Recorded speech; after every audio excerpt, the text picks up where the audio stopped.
आपण आज बनवणार आहोत भोपळ्याचे थालीपीठ. चला तर मग सुरुवात करूया.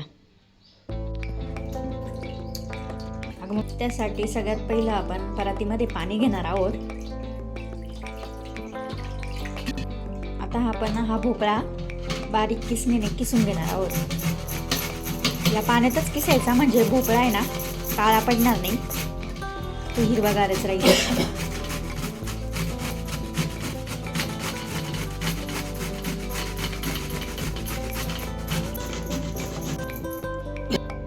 आता भोपळा आपण चांगला धुवून घेणार आहोत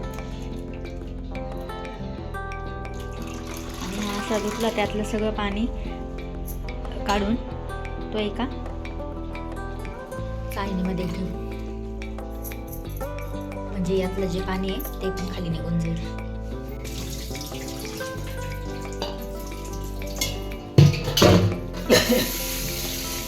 स्वच्छ असा भोपळा पुन्हा धुवून घ्यायचा आहे. पाण्यात राहिल्यामुळे तो काळा पडलेला नाही आहे. भोपळ्याचे वाटण तयार करण्यासाठी आता आपण सर्वप्रथम घेऊ हिरव्या मिरच्या. तुम्ही चवीनुसार घ्या. त्याच्यानंतर लसूण, अद्रक, 1 चमचा जिरे,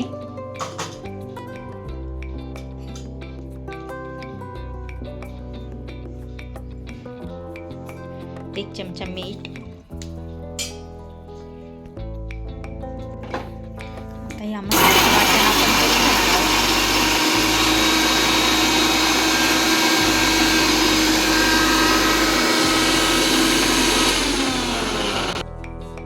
आता याचं वाटण जरासं आबडधोबड करून घ्यायचं आहे.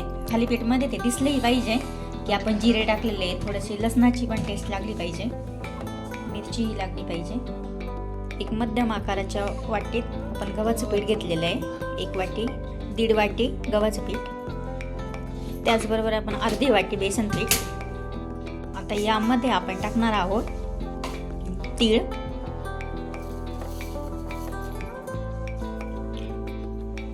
हातावर चुस्करलेला ओवा. ओव्यामुळे चवही छान येते. याचा रुचकर लागतो हा भोपळ्याचा थालीपीठ खायला. आता हे जे भोपळ्याचा आपण जो किस केलेला आहे याचं चांगलं पाणी काढून घ्यायचं आणि तो या पिठामध्ये मिक्स करायचा. आता आपण यात तयार केलेलं वाटण घालणार आहोत.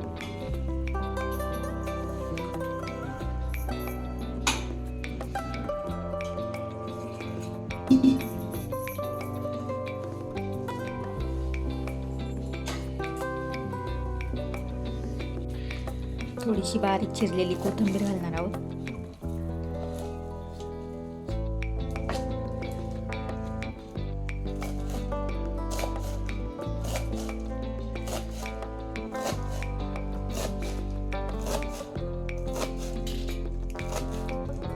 कोथिंबीर आपण यात टाकणार आहोत आणि थोडंसं मळून घेणार आहोत. त्यानुसार याचा भोपळ्याचा आपण अंदाज घेणार आहोत की त्यांनी पाणी किती सोडलेलं आहे.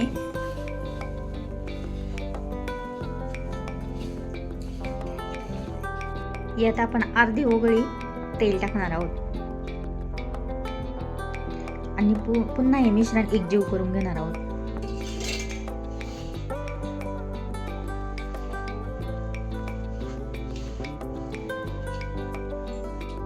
या पिठाला मळण्यासाठी आपण पाणी घेणार आहोत. थोडंसं जसं पीठ ओलं होईल तसं तुम्ही पाणी घ्या.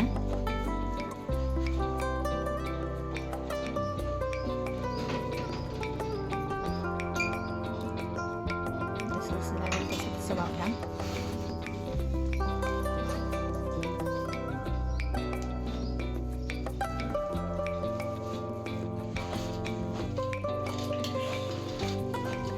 आपलं पीठ 90% तयार झालेलं आहे.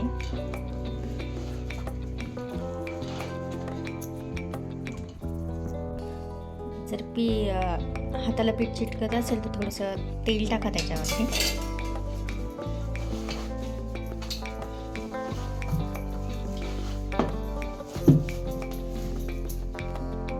हे झालं आपलं भोपळ्याच्या थालीपीठचं पीठ तयार. आता मी इथे तवा गरम होण्यासाठी ठेवते.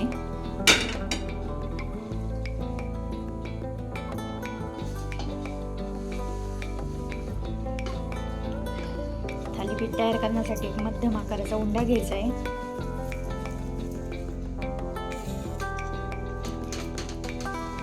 आणि तो आपण जसं आपली चपाती लाटतो त्या प्रकारे लाटून घ्यायचा आहे.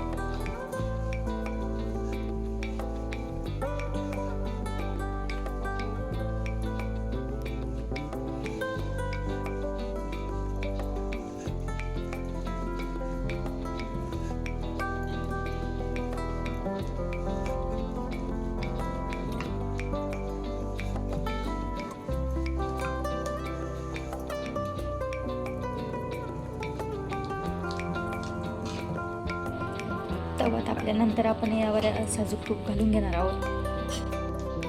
आता आपला तवा चांगला गरम झालेला आहे. आपण यावर थालीपीठ टाकूया.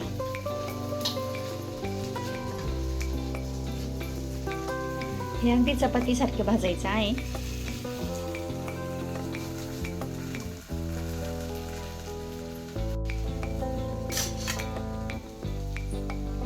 कढईने पुन्हा आपण तूप घालूया.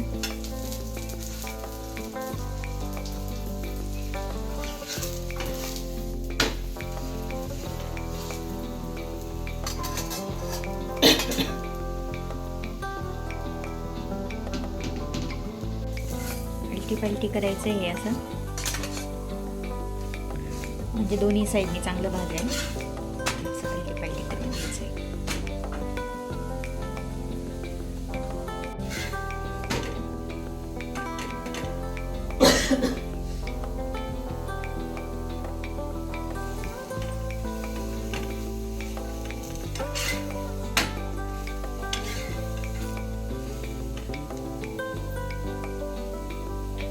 आता हे थालीपीठ चांगलं भाजलेलं आहे.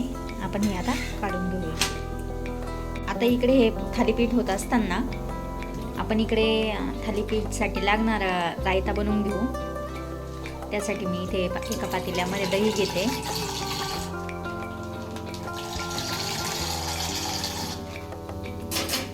कारण नुसतं थालीपीठ खायला कोरडं लागेल, त्यामुळे याच्याबरोबर आपण बनवूया बुंदीचा रायता. बुंदी रायता बनवण्यासाठी मी इथे जिरे हे थोडेसे काळपट करून घेतलेत, म्हणजे भाजून घेतलेले आहेत. आता याची हातावर पावडर करणार आहोत आणि ती या दह्यामध्ये टाकणार आहोत.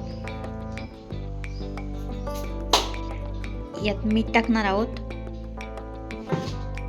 यात आपण आता अर्धा चमचा लाल तिखट टाकणार आहोत. तुम्ही तुमच्या चवीनुसार टाका. आता दही चांगलं घुसळून घ्या, म्हणजे हे मिश्रण चांगलं एकजीव होईल.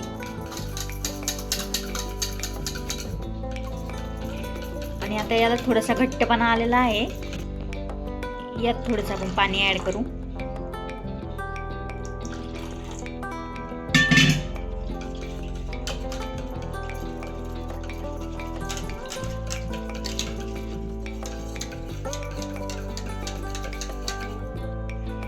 यामध्ये आपण बुंदी नंतर जेव्हा आपण थालीपीठ खाण्यास घेऊ तेव्हा आपण याच्यामध्ये बुंदी ॲड करू. बुंदी जर आत्ता ॲड केली तर ती नरम पडेल. ही आपण कोथिंबीर बारीक चिरून घेणार आहोत. रायत्यामध्ये आपण बारीक चिरलेली कोथिंबीर टाकणार आहोत आणि बुंदी टाकणार आहोत.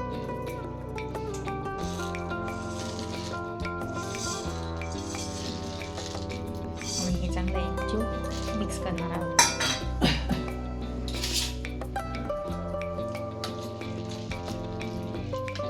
आपला बुंदी रायता तयार झालेला आहे.